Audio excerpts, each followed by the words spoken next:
Lando Norris revient sur son échec.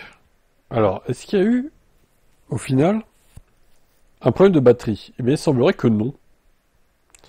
Il s'est également plaint d'un problème de batterie sur sa McLaren. Il a nié que ce problème ait été déterminant à l'issue du Grand Prix. C'est l'aspiration qui a été décisive, nous l'avons déjà vu samedi. L'aspiration est fondamentale, surtout quand il pleut, surtout quand vous êtes la première voiture et que vous devez attaquer en premier dans une section humide. Ça signifie que l'effet d'aspiration dans les conditions pluvieuses comme celle-ci est encore plus forte que la normale. Donc en gros, j'ai envie de dire, Piastri a bien fait de pas faire la pole le samedi, quoi. Je n'ai pas eu le meilleur virage 1, donc je dois revoir certaines choses. J'ai fait 2 sprints à la sortie du virage 1. Ça aurait pu m'aider à me sortir du pétrin, mais je pense que ça aurait simplement donné à Oscar une meilleure aspiration pour me dépasser.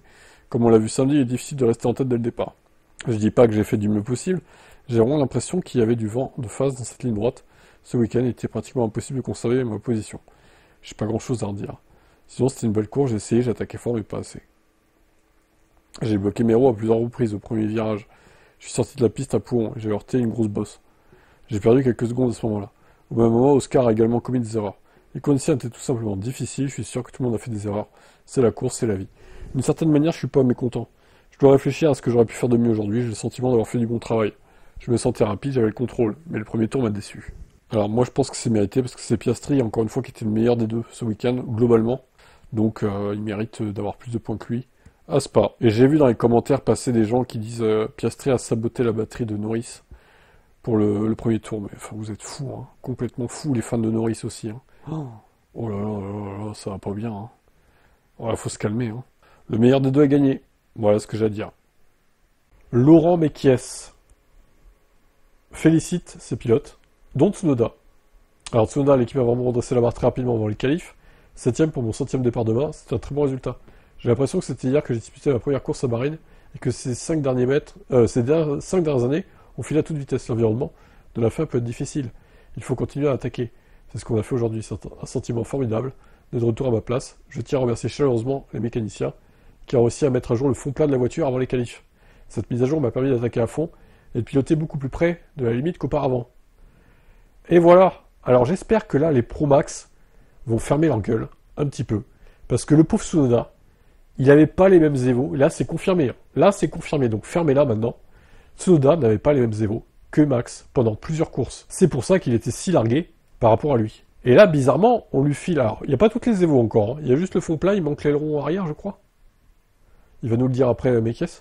Donc voilà, là, il se rapproche. 7ème. Voilà, l'autre est 4. Bah oui, si on lui file la même voiture exactement, il va se rapprocher. Il sera peut-être pas devant, mais il va se rapprocher à 2-3 dixièmes, c'est sûr. J'ai vraiment apprécié piloter aujourd'hui, je me sens plus en confiance pour la course de demain. Nous savons qu'il peut y avoir probablement notre configuration hybride nous permet d'être préparés, aussi bien sur le sol que sur le mouillé. L'objectif est désormais de marquer des points et d'exploiter au maximum les pertes de la voiture. Voir Laurent à la fin de la qualif m'a rappelé notre collaboration chez VK, bon ça on l'avait entendu chez Canal. Ce week-end a été une étape vraiment positive pour Yuki. C'est formidable de le voir en Q3. Il a fait des gros progrès et son meilleur résultat en qualif pour l'équipe devrait lui redonner confiance. On a amélioré sa voiture juste avant les qualifs en lui donnant le même fond plat que Max, mais pas le même aileron avant. Voilà, là il est transparent sur ça. Il a encore l'aileron avant qui est différent. Donc peut-être de quoi gagner 1 ou 2 dixièmes. Un grand merci à l'équipe pour les efforts considérables qu'elle a fournis pour que la voiture soit prête à temps. Demain, nous nous battrons de la 4ème et 7ème place, tout reste à jouer. Moi, ce que j'aime bien avec Mekies, c'est qu'il va être transparent. Il va chercher à traiter les pilotes à égalité, sans avantager énormément Max, comme le faisait l'autre Horner, là.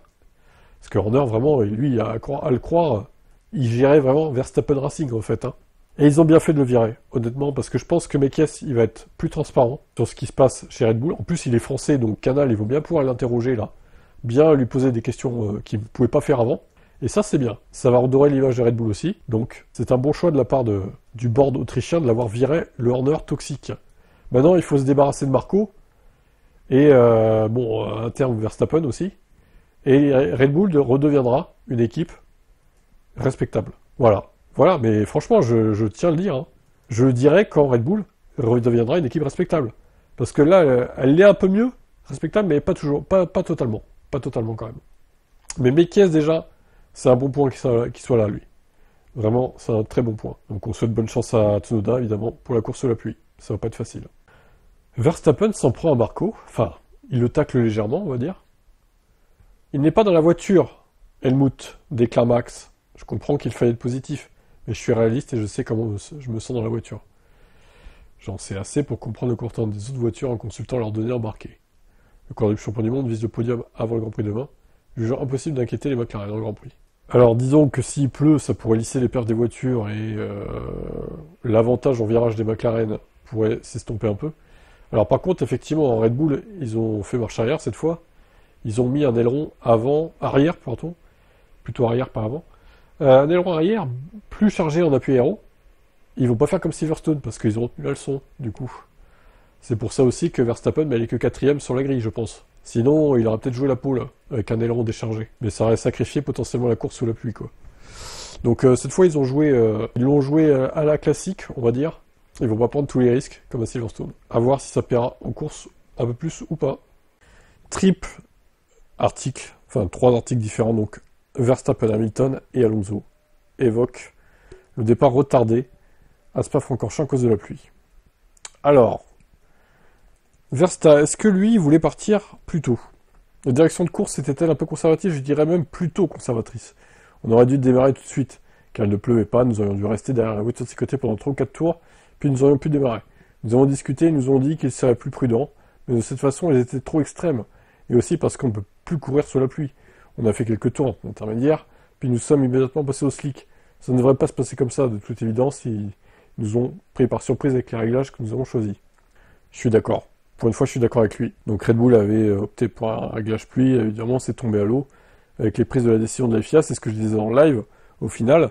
Le fait que la FIA retarde, du coup, le lancement de la course, indirectement, ça a une influence sur le résultat de la course, puisque ceux qui ont opté pour un réglage wet, donc plus d'appui aéro, moins tu fais une course sous la pluie, plus ils sont lésés, en fait. Que ce soit Verstappen, que ce soit Hamilton aussi, ou même d'autres pilotes qui avaient des ailerons arrière braqués, qui sont passés au stand, ils se sont fait baiser par la FIA, tout simplement, puisque la FIA a décidé de faire une énorme pause d'1h30 pour partir, alors que en vrai, qu'on fasse une pause de 30 minutes, à la limite, ok, bon, c'est vrai que ça pleuvait pas mal, le circuit était gorgé d'eau. Vraiment, je pense qu'autour de 15h40, 45, ils auraient dit, bon, on va faire un tour de medical car, et on repart à 16h. Voilà, au lieu de 16h30. On aurait gagné une demi-heure déjà. Et on aurait eu plus de pluie. Genre la moitié de la course, voire les 2 tiers, auraient été sous la pluie. Ça aurait été super. Mais non, apparemment, la FIA a décidé de jouer petit bras. Alors, Lewis Hamilton est plutôt d'accord avec les affirmations de Verstappen. Tac. Nous avons évidemment commencé la course un peu trop tard, je dirais, déclare Lewis. Je n'arrêtais pas de crier, c'est prêt à partir, ça continue à tourner sous safety car. Les officiels de course ont surréagi aux demandes des pilotes à Silverstone. Hamilton se demande si peut-être les officiels de la course ont sauté d'un extrême à l'autre suite aux demandes des pilotes de la dernière course à Silverstone. Je pense qu'ils ont probablement surréagi par rapport à cette course. Nous leur avons demandé de ne pas redémarrer trop tôt la course parce que la visibilité était mauvaise. Je pense que ce week-end, ils ne pensaient tout simplement pas que c'était beaucoup mieux. Nous n'avions pas besoin d'un départ roulant. Donc lui, il aurait même fait un départ arrêté, en fait, Hamilton. Et en vrai, je pense que ça serait passé. Totalement. Donc encore une fois, les commissaires de course, notamment Rui Marquez, qui est coupable de ça, hein. On l'a aperçu, du coup, à l'écran quand il y avait la pause. Ces gens sont des sans-couilles, tout simplement. Ils privilégient la sécurité. Ah, faudrait pas qu'ils tapent, hein, les pauvres pilotes de F1 quand même, hein, dans leur voiture surprotégée, surrésistante. C'est pas les voitures des années 60-70, les gars, quand même, les F1 de maintenant. C'est des cocons indestructibles, quasiment. Hein. J'aimerais quand même le rappeler, parce que on a l'impression, la FIA, ils voient les pilotes dans des voitures des années 60, 70, 80 qui peuvent se détruire très vite et qui peuvent mourir, les pilotes. Mais non, c'est fini ce temps-là. Moi, j'en ai marre de cette F1 aseptisée sous la pluie. On ne roule quasiment plus sous la pluie. Même si Silverstone, c'est vrai qu'on a roulé pas mal. Ou alors, le problème, c'est Spa, en fait. Il y a trop de spray à Spa, il y en a moins à Silverstone. Du coup, bon, bah, faut supprimer Spa, alors, dans ce cas-là. Comment on fait? Parce qu'à Spa, le problème, c'est que quand il pleut, on roule pas suffisamment sur l'eau, on attend que ça sèche, et quand il fait sec, c'est des purges, les courses. Donc, qu'est-ce qu'on fait de Spa, en fait? C'est l'un des plus beaux circuits du monde, mais les courses deviennent des purges, comme à Suzuka. Est-ce qu'il faut pas supprimer Spa, tout simplement, de la Formule 1? La vraie question se pose, hein. Alors, Alonso, pour terminer, surpris par le temps qu'il a fallu pour commencer la course? Pas vraiment, déclare Fernando. Nous savons que la sécurité est une priorité. On en a d'ailleurs parlé vendredi lors du briefing des pilotes. Je pense que les conditions de visibilité n'étaient pas propices à la course au départ. Donc je pense que la course a commencé au bon moment. Ouais, t'es pas honnête là. Alors, qu'elle commence pas au bon moment, à l'heure prévue, ok, ça, je veux bien l'entendre. Mais désolé, encore une fois, 1h30, c'est trop. Départ à 16h30, non, en fait. On s'attendait pas à un après-midi ensoleillé, nous pensions qu'il y aurait des averses tout au long de la journée. Ça n'a pas été le cas, notre pari stratégique a mal tourné. Nous avons opté pour un réglage pluie complet, avec un très grand aileron et tout le reste, en tenant compte des prévisions météo. Je crois que nous avons bouclé 6 tours sur piste mouillée, puis 38 sur piste sèche et ensoleillée. Alors, en plus, il arrive même pas à... Non, ils se sont arrêtés au 13e tour pour chausser la plupart, au 12e ou 13e tour pour chausser des pneus slick. Vous n'avez pas roulé 6 tours sur la pluie, mais qu'est-ce qu'il raconte? Mais il est complètement à l'ouest, hein. Non, mais moi je m'inquiète pour ce pilote, je vous le dis, hein. Il s'est encore fait ridiculiser toute la course par Stroll, qui partait derrière en plus, il me semble. Ou alors il partait à peu près au même niveau. Mais là, il y a quand même 3-4 places d'écart, enfin. Les intermédiaires étaient détruits, nous avons opté pour les pneus secs. C'était pas un choix courageux. Comme à Silverstone, c'était un choix que nous devions faire, car les intermédiaires étaient déjà usés. Alors, je sais plus à quel tour il s'est arrêté, mais il s'est pas arrêté au 6e tour, c'est pas possible. Donc j'ai repris mon live timing, c'est à ça aussi que servent les lives que je fais, ça archive les live timing, donc du coup on peut revoir ce qui s'est passé exactement. Tour 13, Fernando Alonso s'est arrêté pour mettre des médiums, tout comme Lewis Hamilton. Alors Hamilton s'est d'ailleurs arrêté un tour avant. J'aimerais quand même le signaler au final. Non mais c'est pas possible. Je reviens en arrière, mais on va revenir en arrière. D'ailleurs, au passage, Alonso était devant son équipier sur la pluie, quoi. 19 et 20, les Aston. Qu'est-ce qui a fait qu'il a basculé au final derrière? Je sais pas. Ah, on va dire, j'ai pas suivi sa course et je m'en fous un peu, mais bon. Je fais des petites accélérations. Tac, tac, tac. Toujours pas arrêté au tour 11, hein. Enfin, tour 12 du coup maintenant.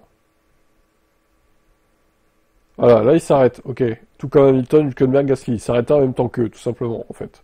Donc il ne s'est pas arrêté au bout de 6 tours ou quoi qu'est-ce, je ne sais pas ce qu'il raconte. N'importe quoi.